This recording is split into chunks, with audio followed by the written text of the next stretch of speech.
Méditation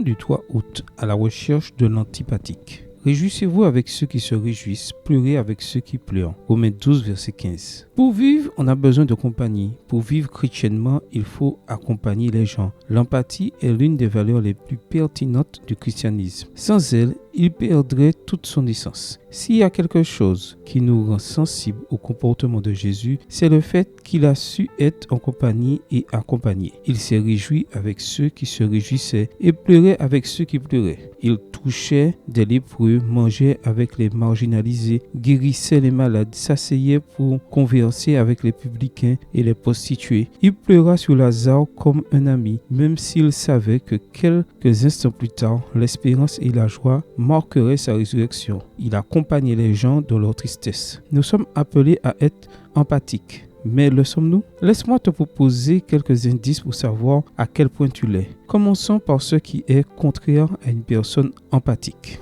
Premièrement, tu n'écoutes pas les autres. Tu es capable de hocher la tête dans une conversation, mais ton esprit est ailleurs. Tu ne te soucies pas trop de ce qu'on te dit. Deuxièmement, tu attends un bénéfice. Lorsque tu fais quelque chose pour les autres, tu attends quelque chose en retour. Et si tu ne le reçois pas, tu te sens déçu. Troisièmement, tu aimes faire des commentaires négatifs sur les autres. Tu as la capacité de trouver le point faible des autres et de faire des commentaires ironiques et blessants. Et le propre de quelqu'un qui se met à la place des autres, premièrement, non seulement tu écoutes, mais tu te mets à la place de l'autre. Tu es capable d'intérioriser la situation des autres, de comprendre les circonstances et de prononcer de vraies paroles de réconfort. Comment sais-tu qu'ils sont sincères? Parce que tu ne te soucies pas tant de ce que tu dis que de la façon dont tu le dis. Les mots viennent du cœur et sont généralement exprimés avec affection et même avec une petite tape ou un câlin.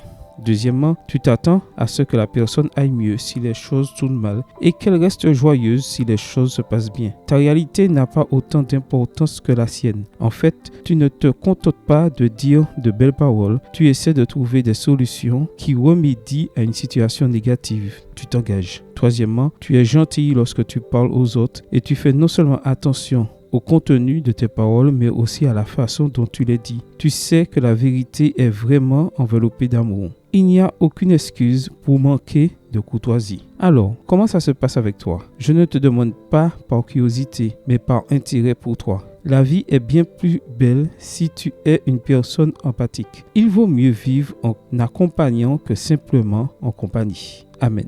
Bonne journée à toi et que le Seigneur te bénisse.